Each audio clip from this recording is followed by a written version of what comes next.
大家好，欢迎来到蝴蝶飞飞。今天为大家分享一个故事，民间故事。男子见鱼落泪，买下后放生。大婚日和尚说：“你命不久矣。”明朝嘉靖年间，山东莱州府的一个沿海小城内，有个乐善好施的富商，名叫王有德，百姓们都很尊重他。然而很少有人知道，王有德年轻时是个吃不起饭的小乞丐。王有德无父无母，从小被一个大他5岁的乞丐哥哥收养他的乞丐名叫二狗，兄弟2人相依为命，以乞讨为生。二狗患有严重的腿疾，双腿萎缩，没法直立行走。每天他就带着当时只有3、4岁的王有德沿街乞讨，遇到好心人施舍的饭菜，二狗舍不得，全都先给王有德吃，而他自己在王有德吃饱之后，才会吃尽剩下的东西，还会用水涮一涮碗，把碗上沾的油水都喝得干净，美名曰不浪费。王有德8岁的时候生了一场大病，高烧不止。那是大年28的晚上，家家户户都在准备过年。二狗拖着染病的王有德，在风雪中挨家挨户的求药。后来2人来到一家药铺，二狗想喊人给王有德治病，却被烦躁的药铺伙计给赶了出来。无奈之下，二狗只能拖着王有德回到了寄身的小庙。眼看王有德烧得越来越重，二狗不知如何是好，情急之下，他忽然想起曾经在乞讨的时候听人讲过，人血能治病。于是二狗二话不说，拿起破碗片划开了手腕，把血滴进了王有德的嘴里。第2天一早，王有德果然退烧了，但是当他费力地睁开眼睛时，却发现二狗躺在一旁，脸上带笑，却面无血色。王有德哭了好久，在天黑之前背着二狗找到了一个山洞，他把二狗放了进去，用土和石块把洞口仔细地掩埋好，磕了3个头后才离开。王有德大病初愈，身子还很弱，单薄的衣裳并不能为他遮挡寒冷。他听说当地的杜难寺在施粥，就跟着一帮子乞丐去了那里。来领粥的人很多，王有德年纪小，身子又弱，频频被挤出人群外。等到排到他时，大锅里的粥已经施舍完了。分粥的小和尚对他施了一礼，道：“施主，粥分完了，明天你早点来吧。”王有德听后只好转过身准备离去。这时一个温和的声音在他身后响起：“请留步。”王有德回过头，只见一个中年和尚站在寺院门外。见王有德转过身，和尚笑着说：“小施主，你家住何方？”王有德回答：“城西破庙里。”和尚若有所思，说道：“寺院最近有些忙，小施主若无处可去，可愿留下来帮工，每日2顿饭？”王有德抬起问：“真的有2顿饭吃吗？”和尚笑着回答：“有，干得好，还有棉衣穿。”就这样，王有德在寺庙里住了下来，直到春天，每天帮着和尚们洗米、煮粥、分粥。寺院还给他发了一套棉衣。这个冬天是王有德过得最好的一个冬天。天气暖和的时候，寺院施粥停止，王有德向和尚请辞。临别之前，中年和尚对他说：“记着心存善念，莫要轻生死意。”王有德点了点头，转过身却流下泪来。当时王有德在拖着病躯，却没有领到粥时，已经心存了死意。恰巧被出门的纸扇和尚看到，纸扇便借故让王有德到寺里帮忙。后来王有德才知道，寺院里其实并不缺人手，而那件过冬的棉衣也是纸扇和尚亲手为他缝制的。王有德离开寺院后，谨记着纸扇和尚的话，他不再去乞讨，而是在城里找活干。可是由于他的年纪太小，商家们都不愿意雇他。王有德便对每一个商家说：“我年纪小，肯吃苦，只要管饭就行。”即便这样，大多数商家还是嗤之以鼻。就在他心灰意冷的时候，一个打扮似管家模样的人找到他说：“我家公子缺个书童，你干不干？”王有德点点头道：“干。”在杜南寺的时候，王有德会跟着和尚们诵读经文，所以也学了不少的字。王有德从伴读书童做起，因为聪明，被主家重视。后来进了商铺，进了商铺后，王有德先跟着老人学习打理生意，后来又跟着商队来往货运，渐渐地从一个小乞丐变成了一个精通生意的商业人才。在他30岁的时候，他辞别了老东家，靠着自己的努力，成为莱州府有名的富商。在老家小城也开了几家商铺。功成名就后，王有德先是找到了二狗的尸骨，为他重新修坟，接着又豪掷千金，把杜难寺修缮一新。他看着辉煌大气的佛堂以及镀了金身的佛像，在佛像前诚心叩拜。此时纸扇和尚已经年近古稀，须发白眉，是杜南寺的住持。王有德起身对纸扇和尚说：“大师，当年若不是您收留，我恐怕早就往生极乐了。”纸扇和尚施礼道：“是你有慧根，不过以后不必再给杜难寺捐财物了。”王有德大惊道：“大师，是我做错了什么吗？”纸扇和尚摇摇头说：“真敬佛，佛就在你的心中，何须这些外物显现？”王有德似懂非懂地点了点头。然而回到家后，他还是百思不得其解。如果不去表现自己的心诚，谁又能知道自己礼佛心善呢？这时家中下人来报：“老爷，刘财主前来拜访。”王有德回过神来说：“快请进。”刘财主是王有德在寺院认识的朋友，相差年近花甲。二人虽然年龄相差很大，但是却一见如故，聊得十分投机。在分别之前，刘财主说有重要的事和他商议，二人便约定了改天再细聊。没想到刘财主还是一个急性子，这么快就找到家里来了。王有德请刘财主落座，二人饮茶之后，他问：“您老到底有什么重要的事情？不要再藏着掖着了。”刘财主笑着说：“近年来，我参加各种佛会，也交往了一群喜好佛学的友人，都是莱州府有名望的人。大家现在想建立一个善心会，不知老弟是否加入？”王有德道：“这个善心会是做什么的？”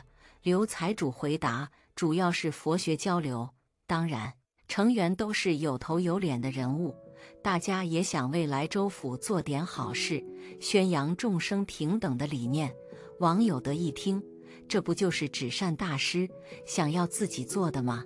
心存善念，众生平等，于是他当即便答应下来。这天以后，王有德便经常跟着刘财主去参加善心会的聚会。果然如刘财主所说，会员不是富商就是财主，要么就是莱州府的读书人。他们在一起除了喝茶聊天之外，还时常探讨哪里是否出了灾情，号召大家捐钱捐物。王有德很积极，每次都会捐赠100两起步，很快成了会员里最有名望的人。在善心会中，会员们讨论的话题很广。一天，一位女性会员很感性地说道：“佛曰，众生平等，我们要平等，怎么只能关注人呢？”众人纷纷问她是何意。这位女性会员道：“除了人，还有很多动物，它们也很可怜。有些动物流离失所，有些动物被人吃掉，这些都是我们应该关注的。”说着，她还流下了眼泪。一位书生起身，摇了摇扇子，朗声道：“说得没错，在下在此立誓，从今以后荤腥不沾，只吃素。此言一出，引得众人附和叫好。那位女性会员也频频点头示意。聚会结束后，王有德和刘财主结伴离开。刘财主问：“你对会上的发言怎么看？”王有德回答说：“挺好，不过让所有人吃素，太强人所难了。”刘财主拍了拍自己的肚子说：“是啊，你说出钱就几只动物还行，要让老夫从此不吃肉，还不如杀了老夫呢。”王有德表示同意。刘财主说：“勾起我的馋虫了，老弟今日若是有空，不如到我家去大吃一场。”说着就拉着王有德往家走去。回到家后，刘财主对丫鬟说：“快去请小姐出来，今天有贵客来。”王有德刚落座，就看见一个年方28的女子在丫鬟的带领下走了过来。刘财主道：“寸心快来，这就是王老弟。”寸心走到王有德跟前，施了一礼，说：“总听爹爹提起王大哥，今日终于相见了。”王有德也连忙回礼。宴会上，王有德和刘财主推杯换盏，寸心就一直在旁边伺候。宴会结束，寸心回了房间。刘财主对王有德说：“我知老弟未曾婚配，是不是有心上人？”王有德回答：“没有，这些年一直忙于经商，没有时间成亲。”刘财主猛拍了一下手道：“那你看我家寸心如何？”王有德还没有说话，刘财主接着道：“实不相瞒，我观察老弟良久，觉得老弟是个好人。寸心是我闺女，把她交给老弟，我放心。”王有德看到寸心也十分动心，于是当即答应。刘财主便和王有德在酒桌上敲定了婚事，选择好了结婚吉日。回家路上，王有德坐在轿子里，脑袋有些昏沉，忽然听到一声叫卖：“卖鱼啦！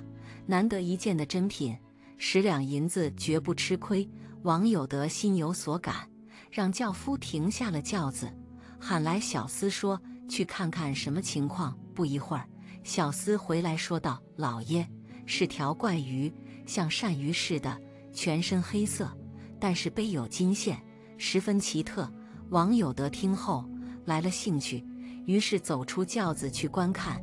只见在渔夫的鱼篓里有一条2尺来长的鳝鱼似的黑鱼，背生金线，在鱼篓里扭动不停。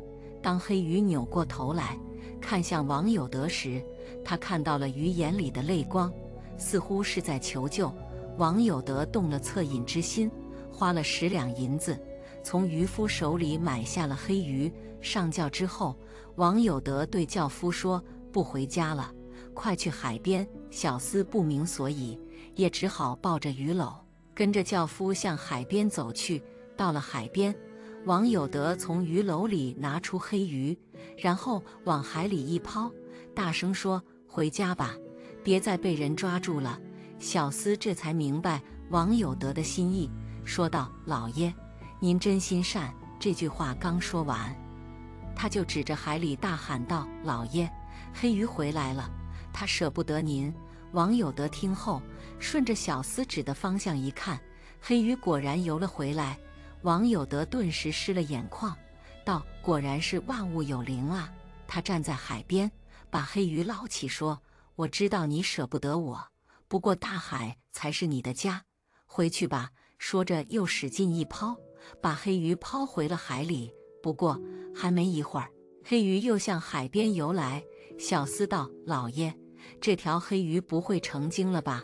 王有德叹息道：“鱼也懂得感恩，你们一定要多做好事，记住了吗？”小厮点了点头。在黑鱼游到岸边之后，王有德一把捞起它，又把它扔回了海里。几次三番之后，当再也见不到黑鱼回来了，王有德才让轿夫扛着它回去。一路上，小厮把刚才的见闻说给了路人听。路人听后，纷纷竖着大拇指夸赞道：“王老爷真是一个好人。”王有德在轿子里听后窃喜，这应该就是纸扇大师说的做善事了吧？这样的事情，以后一定要多做，才能不负纸扇大师的教导啊。5天之后，王有德大婚，他请了纸扇大师来主持婚礼。纸扇大师应邀而来，不过在见到王有德之后，不禁面色大变。婚礼结束后，在王有德入洞房之前，纸扇和尚拉住他说：“你命不久矣。”王有德一听，疑惑道：“大师，此话从何说起？”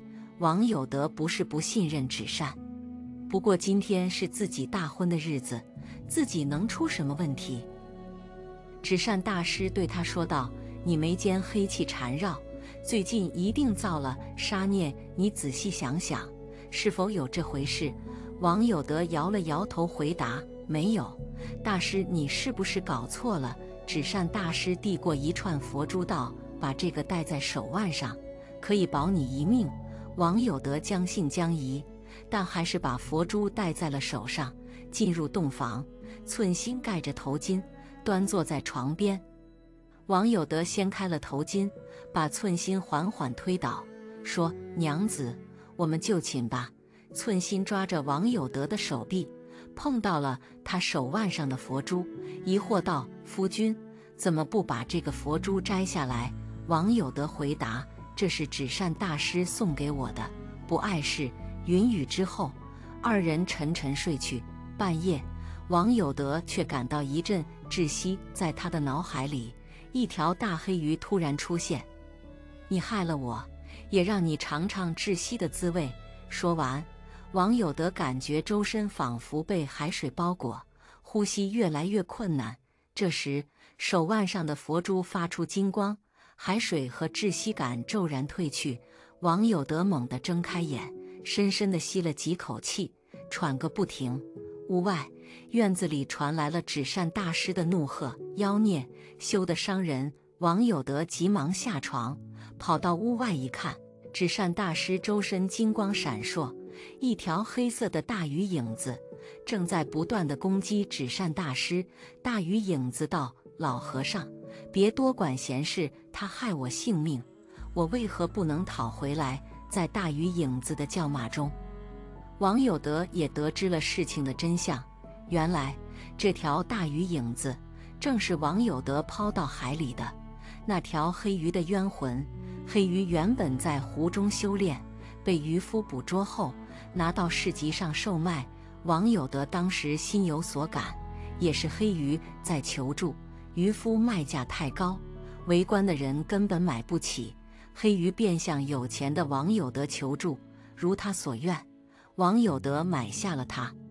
正在黑鱼内心激动时，事情的发展却走偏了。在黑鱼看来，肯花10两银子买下他这条珍贵的鱼，一定不会轻易处置，肯定会带回家好好养起来。等到过了一段时间后，他养好了，身体就能脱困。可是谁料到王有德是个奇葩，买下它后既没有带它回家，也没有就近找个湖泊放生，反而把它扔到了海里。黑鱼是条淡水鱼，虽然通了灵，有了智慧，但暂时也只能生活在淡水中，还没有神通广大到能在海里生存。所以当它被扔到海里之后，它就拼命往岸边游。可是，一连好几次都被王有德一把捞起，重新扔回海里。几次三番之后，黑鱼精疲力尽，也因为适应不了海水窒息而亡。黑鱼是枉死，聚集了很多怨念，一时无法往生，实力却大增，便来找王有德索命，想让他也尝尝窒息的滋味。在得知了事情的因果后，王有德尴尬不已，不知如何是好。纸扇和尚说：“黑鱼，王有德是无心之失，你痛恨的无非是无法往生。贫僧愿用佛法度化你，你可愿饶他一命？”黑鱼迟迟无法攻破纸扇和尚的护体金光，早就知道了纸扇和尚佛法高深，当即答应道：“我愿意。”于是黑鱼停止了攻击，在纸扇和尚的度化下，化作一阵风飘散不见。王有德这才走到纸扇和尚跟前，施礼道：“我悟了，大师，您又救了我一命。经过此次事件，王有德把自己的一间商铺改成了药铺，那些买不起药的穷苦人家，他都会免费送药。他还搭建了粥棚和免费客栈，收留无家可归的人。在他的号召下，刘财主以及善心会里的一些人也用实际行动为百姓做善事。王有德和妻子寸心，育有2子1女，家庭美满幸福，夫妻俩善行不止，成了莱州府百姓交口称赞的大好人。王有德活到了80岁才去世。传闻中，有人看到了一条大金鱼驮着王有德离开，飞向了天际。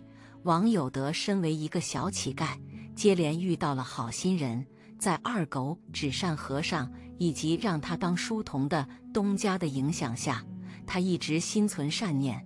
但是他一开始只是把做善事当作彰显自己的方式，才会做出把胡鱼抛进海里放生的荒唐事。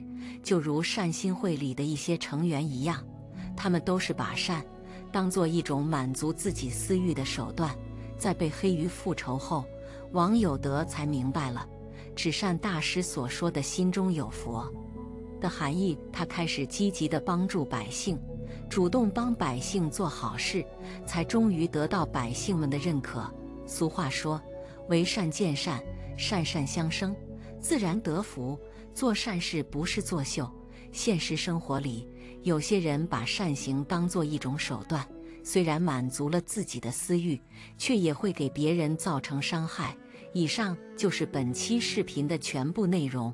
如果您有任何感兴趣的话题，可以在评论区留言告诉菲菲。